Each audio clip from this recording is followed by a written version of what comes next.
Hello, everybody. Welcome to my little presentation. I will be talking about my career pivot on becoming an AI technologist. And I think this is going to be really interesting for all those who want to know how they can start or get into technology. And for me, it was quite an interesting journey because I'm not a coder or programmer.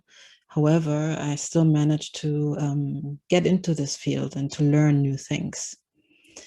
And maybe I'll start by presenting myself. So my name is Aishatu Gwadabe, and I'm an AI visual artist, peace technologist, conversation designer, and public speaker, inspiring responsible innovation to decolonize data, artificial intelligence, and machine learning. You can connect with me on LinkedIn, as you can see below. There's a link. And yeah, a bit about myself. I'm one of the top 100 DIET champions 2021. And what does that stand for? It stands for Data and Diversity, Inclusion, Ethics, and Equality in Technology Champion, someone who has done remarkable work in that area. And I feel very humbled and to be one of those people.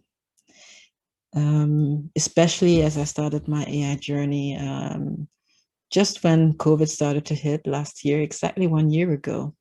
I was working as a peace advisor in West Africa, working on cross-border conflict transformation. And I remember getting really into artificial intelligence and wanting to know more about it.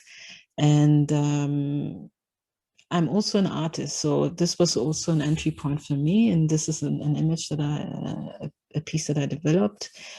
You can find also my website, aishatuadu.com, where you can find more of my artwork. This is the very first piece that I made, and I'm very proud of it. It's called Fulani Woman. I made it last year in December. And this is another one that I made with AI. It's called African Epistemology. And with my art, I try to interrogate also different topics concerning philosophy, which I'm very passionate about. And this artwork is also part of a virtual exhibition where it has been, where it's still available to be seen there online, organized by Who Are the Black Designers, Where Are the Black Designers, and Working Not Working. And my story maybe kind of began with this Leading with Artificial Intelligence Lab, where organized by and implemented by the ITC of the ILO, the GIZ also Fair Forward, and the Global Leadership Academy. And my inspiration was really when I joined that lab, to ask myself this question: how can artificial intelligence support us to better prepare for future transformational development? And I entered that stage at a stage where, you know, I wanted to learn more about AI. I wanted to understand it better, wanted to see how it could help me with peace building, which is the main focus. And it was really interesting because there were over 154 participants from 61 different countries and, you know, different age ranges. And it was really interesting. And it offered really a lot of space for collaboration and co-creation. So this was a really interesting experience for me. And it started off by, you know, asking yourself these questions: how can we demystify AI? And, you know, it's been depicted either in this kind of dystopian story where AI robots take over the world and everything is automated and, yeah, bleak. And then you have this utopian idea of how AI is going to augment and enhance human capabilities. And I find that really interesting, how there are these two different sides. And the lab was kind of helping the participants to interrogate these kind of questions. But I come really from a post-colonial perspective. So much of AI ethics thinking currently originates in the global north, and inadvertently takes the infrastructure and regulatory landscape and histories of Euro-America as the baseline for AI ethics. So I was asking myself all these, critical questions about how post-colonial societies and their governance structures and legal frameworks are also shaped by colonial legacies. And what does that mean for AI ethics and the regulations that are currently being developed? And this has really led me to ask myself these questions like, can terms like fairness, transparency, accountability carry the same meanings or even meaningful importance in AI ethics and governance discussions in the global South? So this is really an important question I was asking myself. And also questions like, about the AI blind spots. What are the blind spots on which we must shed light in order for AI to benefit all? So as I mentioned, these were like the things that were driving me towards my career pivot, trying to understand more about, the different blind spots, ranging from, science fiction and the future of AI, creative deepfakes and the future of misinformation, AI and the future of data-driven development cooperation, and of course, African and indigenous knowledge of AI. So this is what was driving my journey towards becoming an AI technologist. And also this idea of imagining new worlds, by breaking these geographical and conceptual imaginative limits that are produced, that can produce silences, and in terms of what gets counted and considered relevant and important to critical AI thinking. And I hope to break these kind of limits by imagining new worlds, and new kinds of AI can emerge as a result. As I mentioned in the beginning, I used to work in West Africa as a peace advisor, working on conflict transformation and dialogue promotion. So naturally, I was drawn towards the idea of AI for peace. And as you can see in that image, there are a lot of different ideas surrounding big data, just like the image I showed you about dystopia and utopia. There are different ideas about how AI can be a catalyst towards peace, and also how it can be used as a weapon. And yeah, peace is kind of the compass that guided me throughout my journey towards becoming an AI technologist.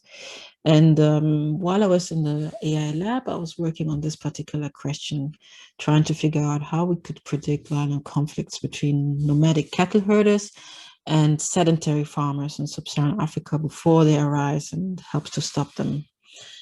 And I was, of course, because of my peace building background, looking into how prevention is key in order to ensure that we can have peaceful, just, and inclusive societies.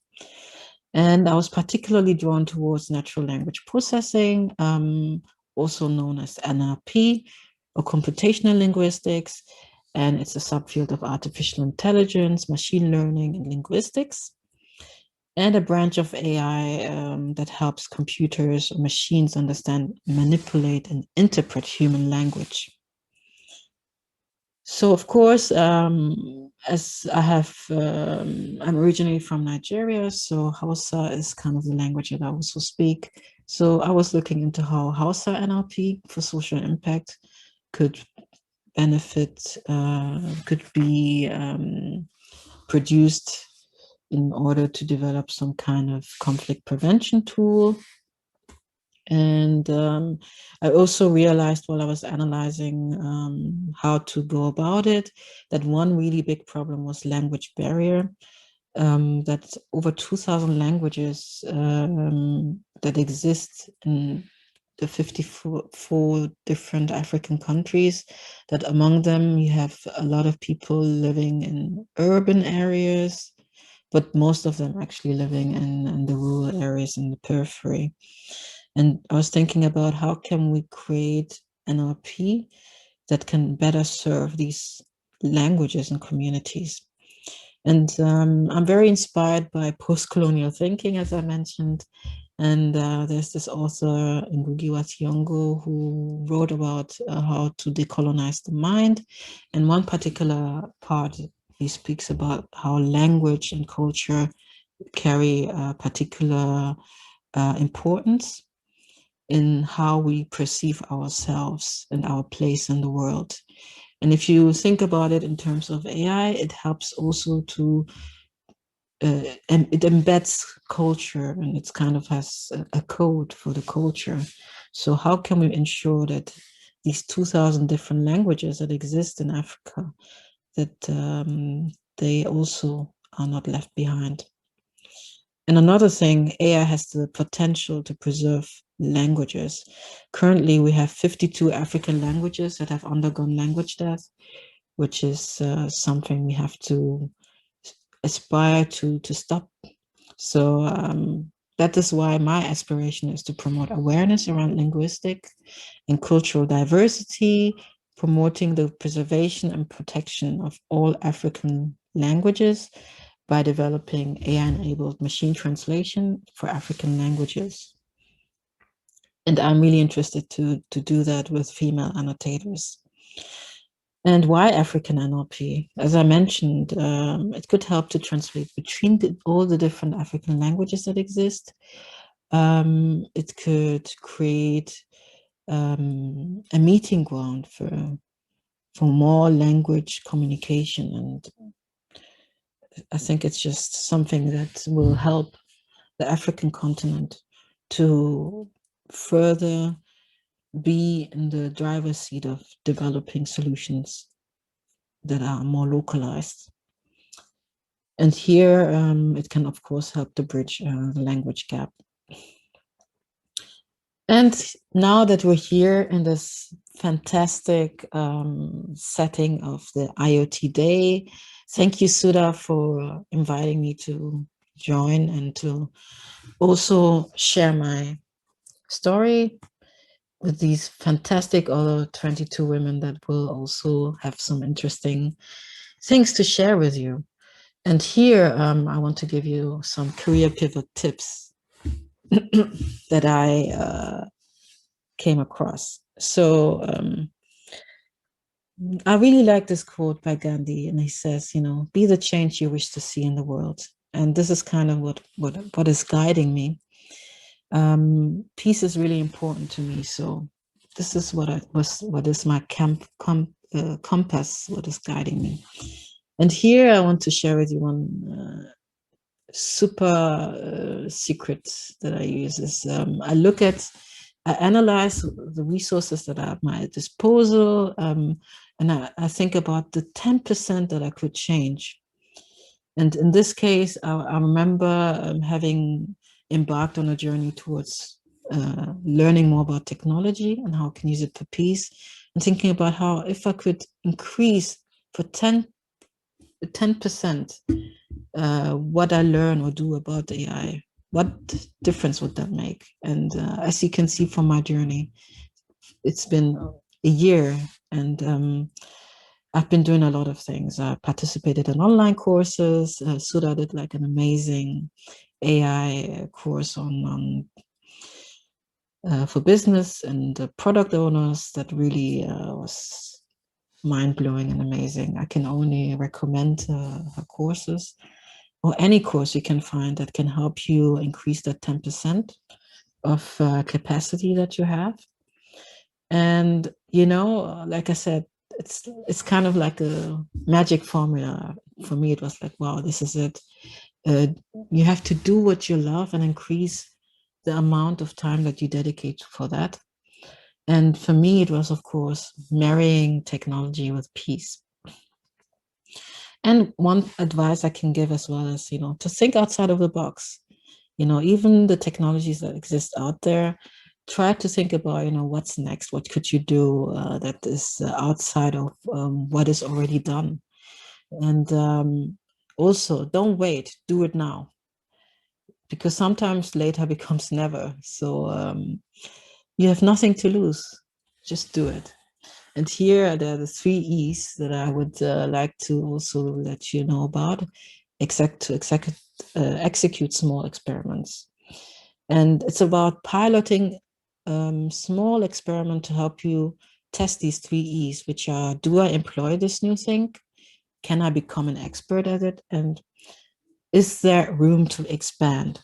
So I think if you have these guiding questions in mind, this can help you to just test your ideas. And I can tell you a short story here. Last year, I participated in a hackathon with my team, and we won the grand prize where we developed an app against AI bias. And I remember joining that hackathon thinking, I'm an AI ethicist, but I'm not really a programmer. I do have a space there, but I just went there, and it's opened up my mind towards opportunities of what you can do, that everyone has a role to play. And to test ideas it can be done within 48 hours, just what we did. So like I said, do it now. And now I'm part of the Women in AI and Robotics Germany accelerator, which also is an opportunity to grow, to learn more, to be part of a network of women doing AI. As you know, women in technology are not very well represented. So it's nice to join these groups as well that can support you. I'm also a member in the Black Women in AI group, which are really supportive and give a lot of opportunities for us Black women, like having exclusive access to GPT-3, which is awesome, and having partners with Black women AI, Black women in artificial intelligence that give us the access and opportunities to shine. And I recently became a certified conversational designer, certified by Coco Hub. I'm so glad to be part of the Coco Hub family. That was also an amazing experience to learn something new. I always wanted to learn how to develop a chatbot or a voice bot. And now at the end of the course that I participated in, there was like a little bot off competition, and you can see I developed a serious game voice skill called Fuller. And I can't wait to share it with you soon. And I won the bot off also with Fuller. It's basically a serious game voice skill where you learn about the culture of the Fulani people, which are a nomadic tribe. So stay tuned for updates from me. And yes, I hope this was interesting to you. And thank you again, Sudha, for this opportunity to share my career pivot journey and to hopefully inspire somebody to try and dare. And, to see that someone like me who has no coding background has developed so many different things. And I'm still continuing to develop more. Like with the team that I'm part of from the hackathon, we are further developing our AI app against AI bias and hoping to develop it into something that can break real change in the criminal justice system. So thank you so much, and enjoy the rest of the IoT day.